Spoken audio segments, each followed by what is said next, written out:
देखिएगा, तो कुछ बातों को थोड़ा सा समझना है। जैसे कि हमने जो टॉपिक देखा था भारतीय इतिहास का, वो कौन सा था?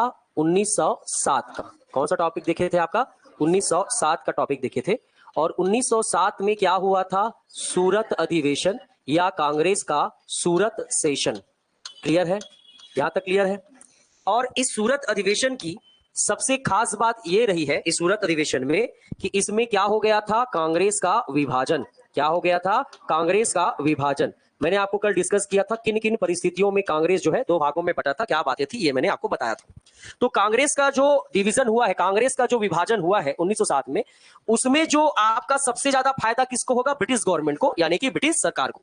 और कांग्रेस दो भागों में बट गया, मतलब एक आपका कौन लोग चलाएंगे? कांग्रेस।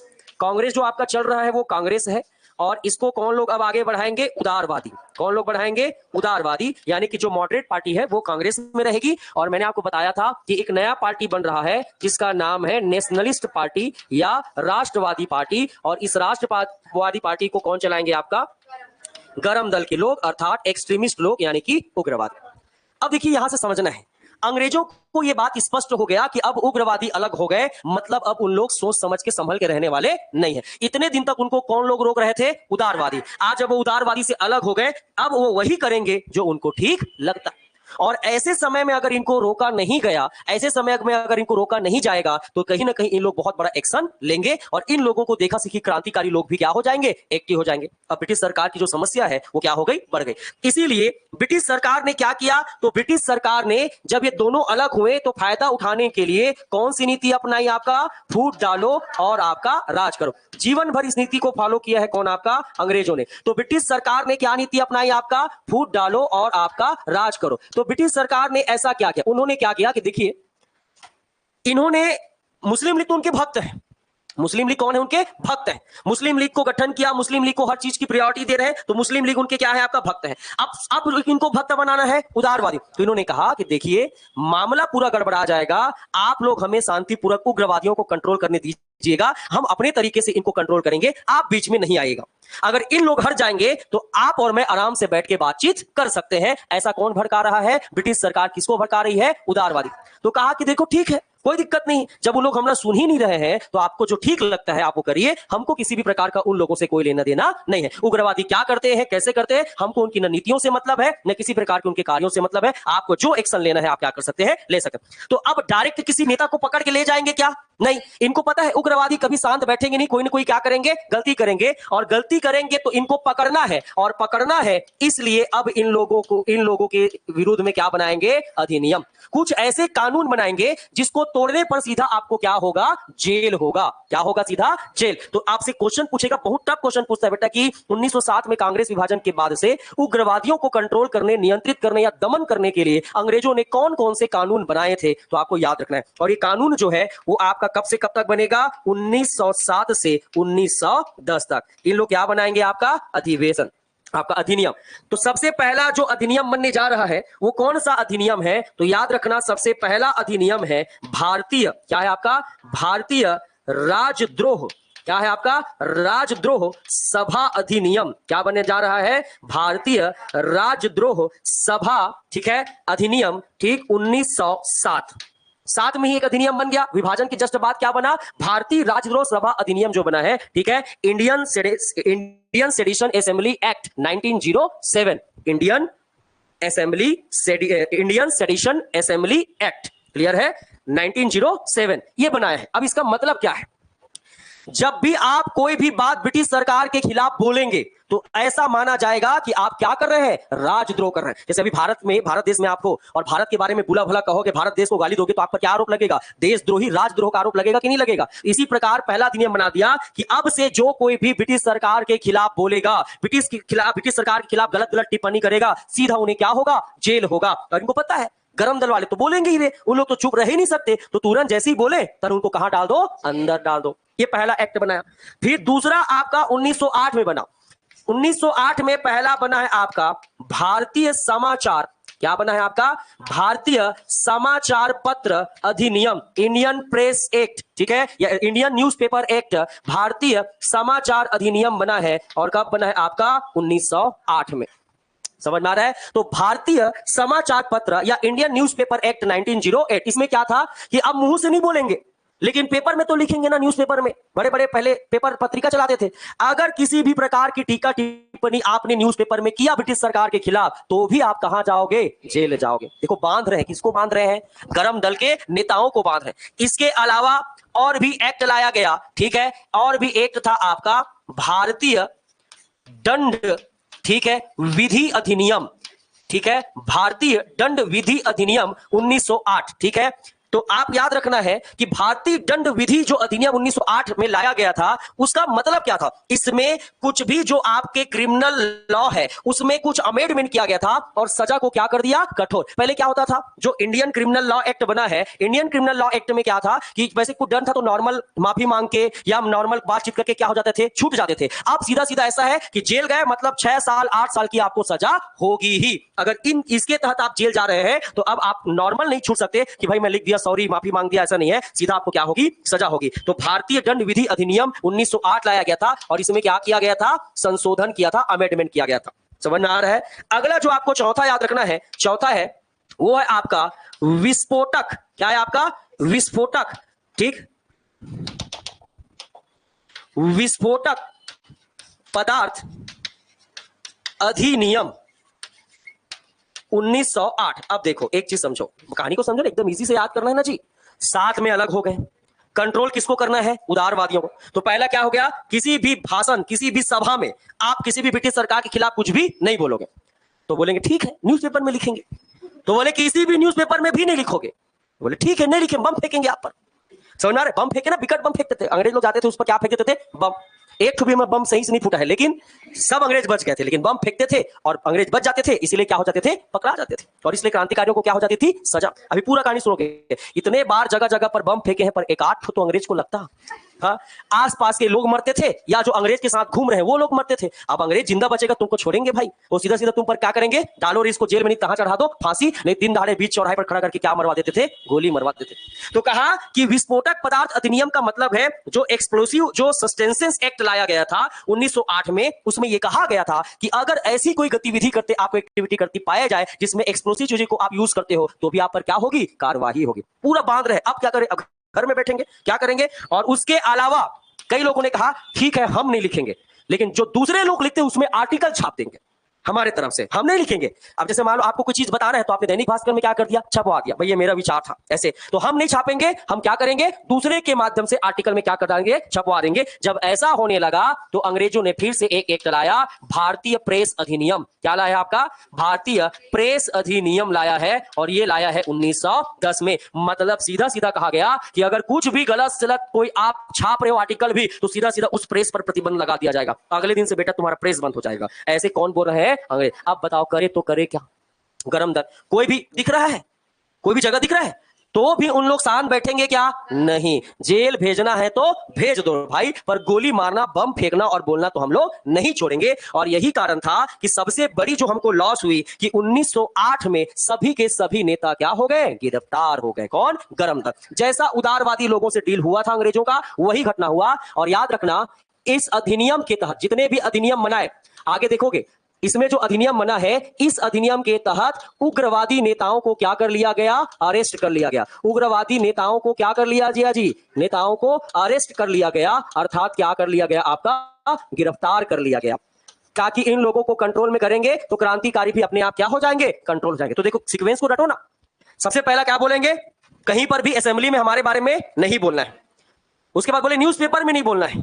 समझ में आ रहा है? उसके बाद अगर आप कहीं भी करोगे तो सजा क्या कर दी? कठोर। अगर बोलोगे भी तो सजा कठोर। उसके बाद बोल दिया आपका कोई भी विस्फोटक पदार्थ यूज नहीं करोगे। और उसके बाद बोल दिए कहीं पर भी प्रेस में आप जो है अपने विचारों को, अपने एक्सप्रेशन को आप शो नहीं करोगे। ऐसा करोगे तो प्रेस ही क्या हो जाएगा? बंद हो जाएगा। अब सब नेता गिरफ्तार हो गए। तो सब नेता में कौन कौन गिरफ्तार हो गए?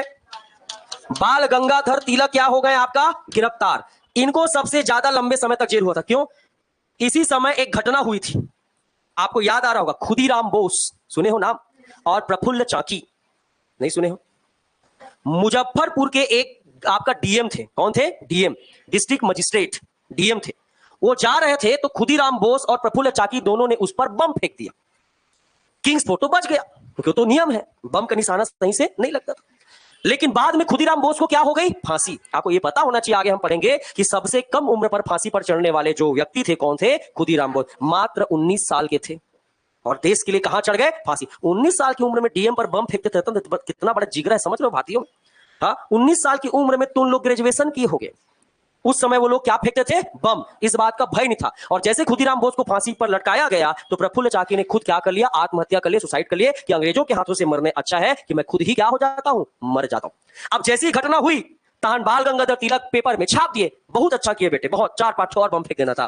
तो अंग्रेजों ने तुरंत, इसी का तो अवसर का इंतजार था कि अंग्रेज आपका कब इन लोग बोले और कब हम इस पर आरोप लगाएं। और इसी कारण पत्रिका में अंग्रेजों के खिलाफ बोलने के कारण बाल गंगाधर तिलक को 1908 में 6 साल की सजा होगी और वो 14 तक मांडले जेल में रहेंगे। समझ में आ रहा है? तो देखिए, एक पक्ष पूरा चला गया, बाल गंगाधर तिलक चले गए, और कौन चले गए? लाला लाजपत राय भी गरम दल के नेता थे, इनको भी लोगों को भड़काने के जुर्म में क्या हो गया? जेल हो गया। समझ में आ रहा है? और एक कौन थे आपका? विपिन चंद्र पाल। कौन थे आपका? विपिन चंद्र पाल। ठीक है, विपिन चंद्र पाल थे। इनका कोई मैटर नहीं था, इनका बस ये था, अरविंद घोष, जान रहे हो अरविंद घोष? अरविंद घोष अपने भाई वारिंद्र घोष के साथ हथियार बनाने के जुर्म में गिरफ्तार हो गए थे। सब लिखना नहीं, अलग से पूरा क्रांतिकारी डिटेल पढ़ोगे। ये अपने भाई के साथ क्या हो गए? गिरफ्तार हो गए। लेकिन पूरा सबूत वारिंद्र घोष ने अपने आप के ऊपर ले लिया। मेरे भाई का गलती नहीं है, इसको छोड़ दीजिए आप, मेरा जो भी मैंने किया है।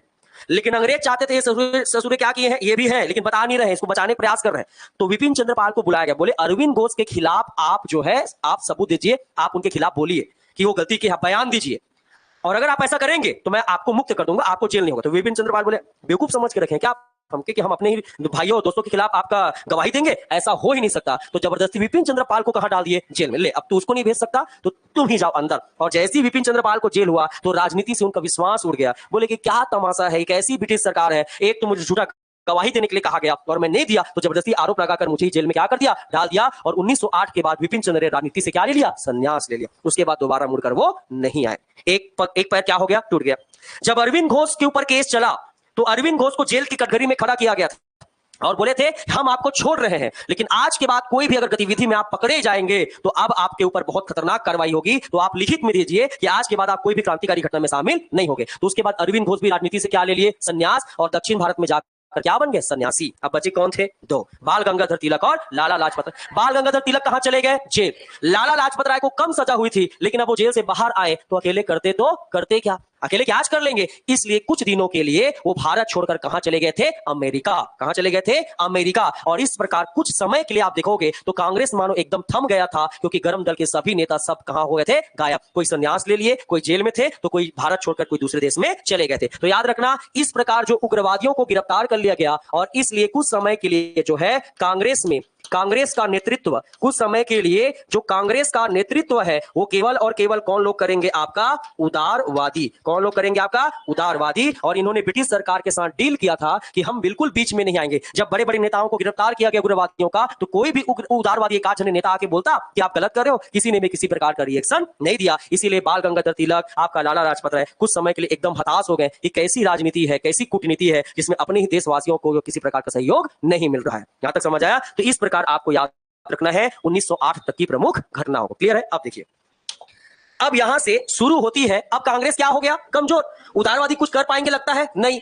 उग्रवादी कहां है? जेल में। अब पूरा मनमानी किसका चलेगा? मुस्लिम लीग और कांग्रेस। इसीलिए जब तक इन लोग जेल से नहीं आ जाते तब तक आपको केवल नॉर्मल कहानी को पढ़ना है। मेन कहानी फिर शुरू होगी 1914 से, जब हमारे बैट्समैन वापस आएंगे। कौन? बाल गंगाधर तिलक। लेकिन अब जेल से आने के बाद लोगों में बहुत सारा क्या हो जा रहा है जी? परिवर्तन। अब उनके विचार चेंज हो जा रहेंगे। अब वो लोगों को आपका चिल्लाने के बजाय शांत स्वभाव से लोगों को क्या करने का प्रयास करेंगे? जोड़ेंगे। और 14 में आएंगे, 2 साल जोड़ेंगे और 16 में चलाएंगे होम रूल आंदोलन। एक साथ चलाते हैं और स्वराज की मांग करेंगे। उदारवादियों ने कहा कि हम लोग जब ब्रिटिश सरकार का साथ दिए थे तो हमको उसके बाद आप लोग को जेल भेज दिए और हमको केवल कुछ नहीं दिए, केवल आपका बेवकूफ बनाए हैं। और इसके अलावा उन्होंने मुस्लिम को 1909 में क्या दे दिया था? सांप्रदायिक निर्वाचन। हमारे साथ केवल गलत हुआ है। आप सही थे कि आप स्वराज मांगते थे, आज हम आपके साथ मिलकर स्वराज मांगेंगे। ऐसा कौन बोल रहा है? उदारवादी।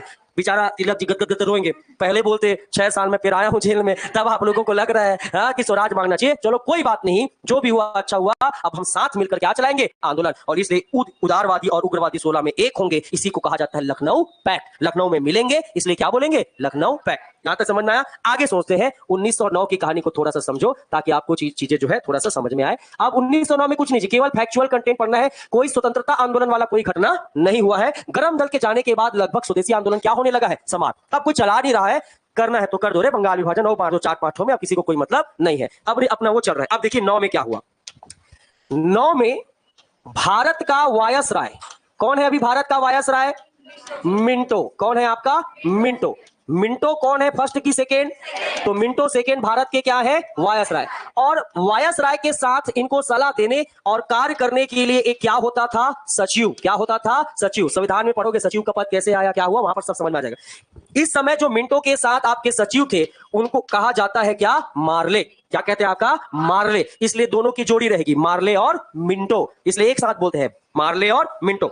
वायसराय कौन है? मिंटो। और मार्ले कौन है? आपका सचिव। अब इन्होंने, जब मुस्लिम लीग ने इन लोगों को कम्युनल इलेक्टोरल मांगा, सांप्रदायिक निर्वाचन मांगा, और उदारवादियों को क्या कहा था? आप लोग हमारा साथ दीजिए, हम आप लोगों को चुनाव वगैरह में, पूरा परिषद वगैरह में जगह देंगे। तभी तो उन लोग शांत रहते ना, कि चलो रे इसको भेजो जेल, कुछ तो मिलेगा इनके जाने के बाद। तो उसी बात को रखने के लिए मार्ले और मिंटो ने प्रशासन में सुधार किया। इसीलिए 1909 की इस घटना को मार्ले मिंटो सुधार या मार्ले मिंटो रिफॉर्म कहते हैं। Most important question, Morley Minto सुधार या मार्ले मिंटो रिफॉर्म कब हुआ था? तो 1909 में। चूंकि याद रखना, इसमें काउंसिल में परिवर्तन किया गया था, इसलिए इसे कहा जाता है भारतीय परिषद अधिनियम 1909। क्या कहा जाता है आपका? भारतीय परिषद अधिनियम 1909 कहा जाता है। ठीक है। Council act of India 1909। Council act of India 1909। भारतीय परिषद अधिनियम क्यों? क्योंकि भारत के प्रशासन को चलाने के लिए अच्छा एक चीज समझोगे क्या? थोड़ा सा आप ना घूम रहे हो, देखो कैसे घूम रहे हो। थोड़ा सा मैं हिस्टोरिकल बैकग्राउंड आपको समझा रहा हूं यहां पर, समझा? 1600 में कौन आए? अंग्रेज। कौन आए आपका? अंग्रेज। ठीक। अंग्रेज आई थी, पर शुरू में कौन आई थी? कंपनी। सरकार नहीं आई थी, सरकार ने कंपनी भेजी थी, प्राइवेट कंपनी थी, सरकार की सहमति से आया था। ठीक। 1600 से लेकर 1857 तक किसने शासन किया? कंपनी ने। किसका शासन हुआ? कंपनी का शासन हुआ। कंपनी का शासन, कंपनी ही शासन करती थी। जो प्राइवेट कंपनी इंडिया कंपनी बंद कराई थी ब्रिटेन से, वही शासन करती थी। लेकिन 1857 में कंपनी ने इतना मनमानी किया कि रिवोल्ट हो गया, क्रांति हो गई उनके खिलाफ। तो ब्रिटेन की सरकार को लगा कि ये लोग ज्यादा दिन और भारत में रहेंगे ना तो सब खत्म हो जाएगा, इनको वापस बुलाओ, अब सीधा सीधा सरकार हैंडल करेगी। तो यहां पर कंपनी का शासन क्या कर दिया गया? आपका समाप्त कर दिया गया। क्या कर दिया गया? आपका समाप्त। और इसके बाद जो है 1858 से अब आपका किसका शासन प्रारंभ हो गया? महारानी। किसका शासन आ गया? महारानी। क्राउन रूल या ताज का शासन या महारानी का शासन या क्राउन रूल, क्राउन का शासन आ गया। कहने का मतलब ब्रिटेन में शासन किसके नाम पर होता है जी? महारानी के नाम पर। अब भारत में भी शासन किसके नाम पर होगा? महारानी के नाम पर। इतने दिन तक कंपनी शासन करती थी, अब कौन शासन करेगी? महारानी। तो महारानी बोली कि जब भारत में कोई बहुत बड़ा संविधान का या कानून का परिवर्तन करना होगा तो मैं भारत शासन अधिनियम लाऊंगी। कौन सा शासन? भारत शासन अधिनियम लाके मैं चीजों में परिवर्तन करूंगी। जब बहुत बड़ा एडमिनिस्ट्रेटिव चेंजेस चाहिए तो मैं गवर्नमेंट इंडिया एक्ट पारित करूंगी। और ये इन्होंने 3 बार ऐसा किया, 58 में, 1919 में जो आगे हमको पढ़ना है, और 1935 में। लेकिन छोटे मोटे चेंजेस आएंगे, उसे यही के लोग, आप लोग, भारतीय लोग मिलकर और आपके कुछ अंग्रेज मिलकर ही क्या करोगे? सॉल्व करोगे। इसके लिए मेरा इन्वॉल्व नहीं रहेगा। और इसके लिए उन्होंने भारत के लिए एक परिषद बना दिया जिसे कहा गया भारतीय परिषद अधिनियम। क्या कहा गया? भारतीय परिषद अधिनियम। ठीक है। काउंसिल एक्ट ऑफ इंडिया कहा गया। ये भी 3 बार लाए गए थे, 1861, 1892 और 1909। ये अंतिम था। ये भारत में काउंसिल बनेगा जो भारत के मुद्दों पर चर्चा होगा। अब देखिए क्या होता था कि शासन करना है, शासन या रूल करना है, तो रूल सबसे पहला कहां होता था? केंद्र में। कहां होता था? केंद्र। केंद्र के बाद शासन कहां होता था? प्रांत। छोटा कौन था? प्रांत। समझ में आ रहा है ना? प्रांत के बाद जो सबसे छोटा था वो था आपका स्थानीय निकाय, या इसी को बोलते हैं लोकल बॉडी। तो देखिए शासन कैसे होता था। पहले चुनाव जो होता था, सबसे पहले चुनाव वो कहां होता था? लोकल बॉडी में। नगर पालिका का चुनाव, नगर निगम का चुनाव, ऐसे में लोग चुनते थे। और यहीं पर आपका एक इलेक्टोरल कॉलेज बने थे जिसे क्या कहते हैं? निर्वाचक मंडल। क्या बोलते हैं? निर्वाचक मंडल। मतलब यह है कि स्थानीय निकाय में जो जो लोग चुने जाएंगे उनमें से कुछ लोग जो है प्रांतों के सदस्यों को चुनेंगे। किनके सदस्य को? प्रांतों। इनमें एक सीट बना दिया है, कल मैंने बताया था ना, इनमें एक सीट बना दिया गया है जिसमें कुछ लोग भारतीय रहेंगे, कुछ लोग अंग्रेज रहेंगे, और इनको चुनेंगे कौन? यहां निर्वाचित होकर इलेक्ट होकर जो लोग आए हैं वो आपका क्या होंगे? चुनेंगे। प्रांतों के कुछ लोग किसके लोगों को चुनेंगे? केंद्र के लोगों को चुनते थे। प्रांत के जो सिलेक्टेड लोग हैं वो किसके लोगों को चुनते थे? केंद्र के लोगों को चुनते थे। तो यहां पर उन्होंने क्या कहा था कि हम भारतीयों को प्रांतों में क्या देंगे? सीट देंगे। उदारवादी कहा था आप उग्रवादियों को कंट्रोल करने में हमारा साथ दो, हम प्रांतों में आपकी संख्या क्या करेंगे? बढ़ाएंगे। सीटों की संख्या क्या करेंगे? बढ़ाएंगे। और जब सीटों की संख्या बढ़ेगी तो आप लोगों का रिप्रेजेंटेटिव या प्रतिनिधित्व क्या होगा? ज्यादा होगा। समझ में आ रहा है? और उन्होंने कहा कि आज तक हम लोगों ने आपको केंद्र में जगह नहीं दिया, हम केंद्र में भी कुछ कुछ भारतीयों को क्या देंगे? जगह देंगे। तभी तो उदारवादी माने ना। और मुस्लिम लीग क्या बोल रहा है? यहां पर हमको क्या चाहिए? आरक्षण, सांप्रदायिक निर्वाचन। हमारे लिए भी सीट क्या करो जी? रिजर्व करो। वहां हमेशा कांग्रेस चुनकर आते हैं, मुस्लिमों को भी तो जगह मिलना चाहिए। तो सबको क्या बोल रहे हैं? हां हम करेंगे, हां हम करेंगे, हां हम करेंगे। अब हम करेंगे तो आपको भारत के मुद्दों में क्या करना पड़ेगा? परिवर्तन। इसलिए आपको क्या लाना पड़ेगा? अधिनियम। इसलिए तीसरा वाला अधिनियम बना के लाए। कौन सा? 1909 का। अब जब 1909 का परिषद अधिनियम लाया और मार्ले मिंटो ने, तो सबसे पहली बात क्या इन्होंने किया? तो सबसे पहला बात याद रखना है, मैंने कल बताया था, इसी अधिनियम के तहत इन्होंने मुस्लिमों को क्या दे दिया? सांप्रदायिक निर्वाचन। कहा कि आज से मुस्लिमों को रिजर्वेशन या आरक्षण दिया जाता है जिसमें केवल मुस्लिम कैंडिडेट का ही सीट होगा, मुस्लिम कैंडिडेट ही खड़े होंगे और मुस्लिम वोटर्स ही क्या करेंगे? वोट करेंगे। तो मुस्लिमों को सांप्रदायिक निर्वाचन कब दिया गया था? 1909 में, मार्ले मिंटो रिफॉर्म में, इंडियन काउंसिल एक्ट में आपका ये लाकर अधिनियम बनाकर। भाई कोई भी चीज परिवर्तन करोगे कानून बनाना पड़ता है ना जी। तो कानून बना रहे हैं ना, 9 में कानून बनाए। कानून बनाए तो ऐसी बोलचाल में बोल देंगे थोड़ी मानेंगे। कानून बनाकर भारत में लागू करवा रहे हैं। तो मुस्लिमों को सांप्रदायिक निर्वाचन दिया गया कब? आपका 1909 में। एक काम इसमें 1909 में किया गया। दूसरा, जैसे कि इन्होंने कहा था, तो इन्होंने प्रांतों की सीटों का क्या किया? आपका प्रांतों की सीटों का विस्तार किया, एक्सटेंड किया। प्रांतों में सीटों की संख्या क्या कर दी? बढ़ा दी। जिसमें अब आपका सीटों की संख्या क्या हो गई? बढ़ गई। लेकिन सीटों की संख्या जब बढ़ी तो उसमें केवल वही भारतीय शामिल होने लगे जो केवल अंग्रेज के मियां मिट्ठू थे, जो अंग्रेज की बातों को मानते। अपने ही लोगों को क्या करते थे? इलेक्ट। क्योंकि चुनाव नहीं होता था, केवल क्या करते थे? इलेक्ट करते थे, नॉमिनेट करते थे। हाँ, ये मेरा सदस्य बनेगा, ये वाला मेरा बनेगा, ये हो गया। 5 तो भारतीय बोले थे, भाई देख लो 5 जने आ गया, ऐसे वाला था। चुनाव नहीं होता था। समझ में आ रहा है? तो इसलिए याद रखना, प्रांतों की सीटों का विस्तार किया गया। ठीक है, ठीक है। जो प्रोविंस के जो सीट्स थे उसको विस्तार किया गया, एक्सटेंड किया गया। मुस्लिमों को सांप्रदायिक निर्वाचन दी गई। और इसमें जब विरोध हुआ तो कहा गया कि याद रखना, इसी अधिनियम के तहत पहली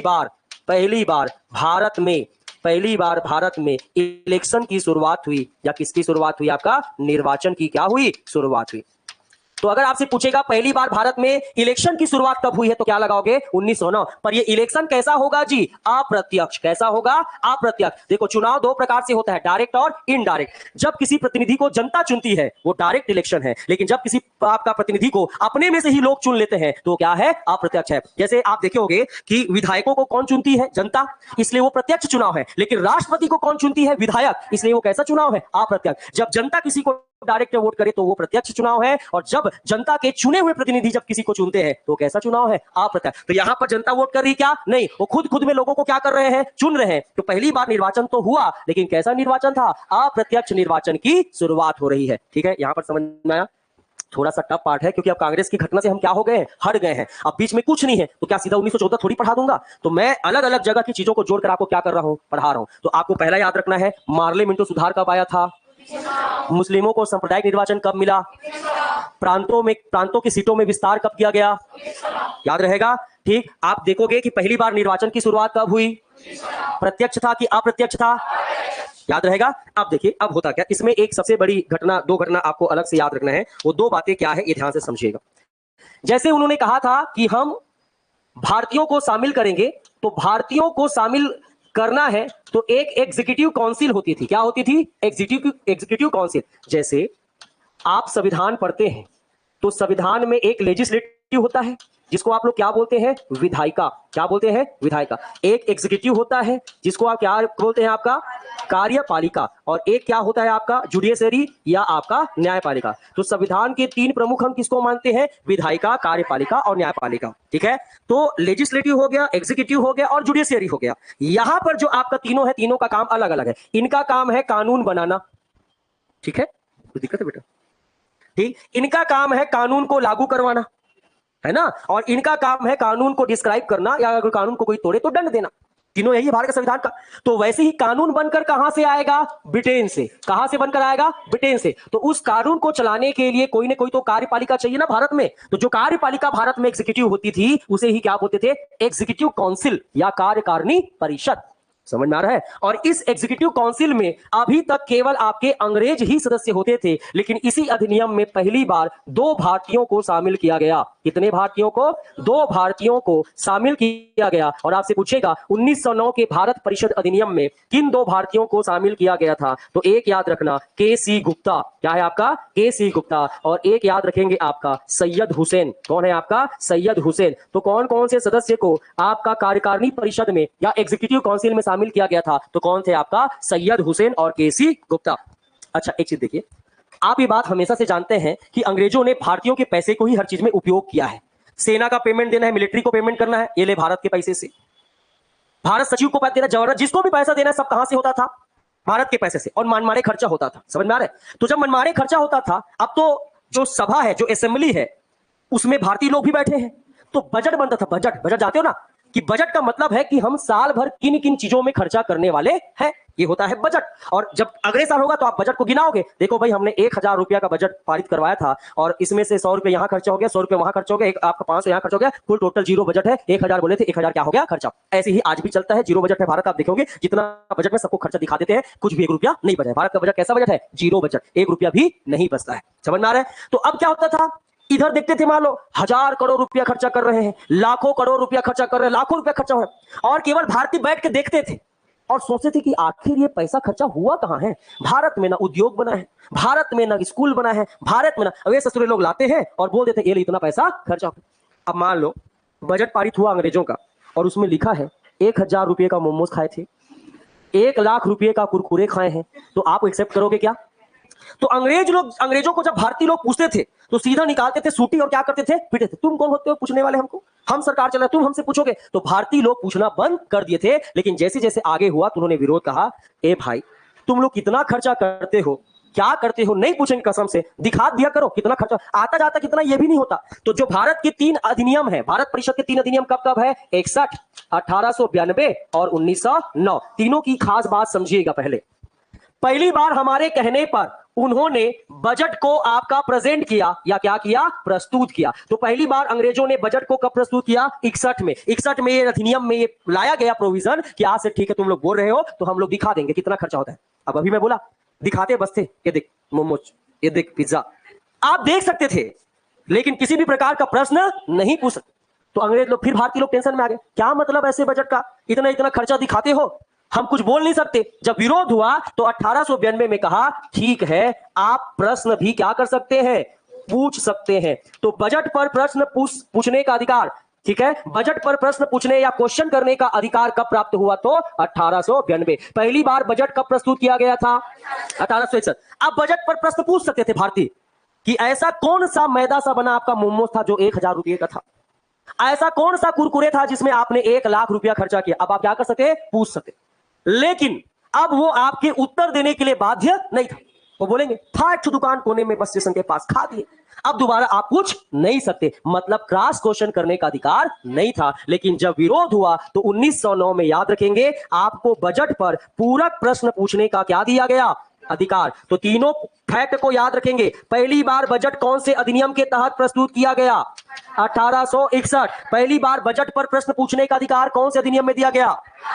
1892। पहली बार बजट पर क्रॉस क्वेश्चन या पूरक प्रश्न पूछने का अधिकार कब दिया गया? 1909। 1909 में ही प्रांतीय विधानसभा या प्रोविंशियल लेजिस्लेचर का एक्सटेंड किया गया, सदस्यों की संख्या बढ़ाई गई, मुस्लिमों को आपका सांप्रदायिक निर्वाचन दिया गया, रिजर्वेशन दिया गया, पहली बार चुनाव करवाया गया। लेकिन चुनाव कैसा था? अप्रत्यक्ष। इस समय भारत सचिव मार्ले थे और वायसराय कौन थे? मिंटो। कौन थे आपका? मिंटो। और यही पर बजट की बात होती है तो आज आप भी जानते हैं कि संविधान के कौन से अनुच्छेद में? 112। कौन से आर्टिकल में? 112 में किसका प्रावधान दिया गया है? बजट। तो बजट का उल्लेख, बजट के बारे में जानकारी संविधान के किस आर्टिकल में है वर्तमान में? 112। पूछा डायरेक्ट, याद रखना। अभी वर्तमान में संविधान के आर्टिकल नंबर आपका 112 पे जो आपका है 112 में, उसमें क्या प्रावधान दिया गया है? बजट के बारे में। और याद रखना, बजट को पहली बार बजट की अवधारणा, पहली बार कॉन्सेप्ट ऑफ बजट या बजट की अवधारणा कब दिया गया था? तो 1850 में। और किसने दिया था पूछेगा? जेम्स विल्सन ने। किसने दिया था आपका? James Wilson. पहली बार बजट क्या होता है,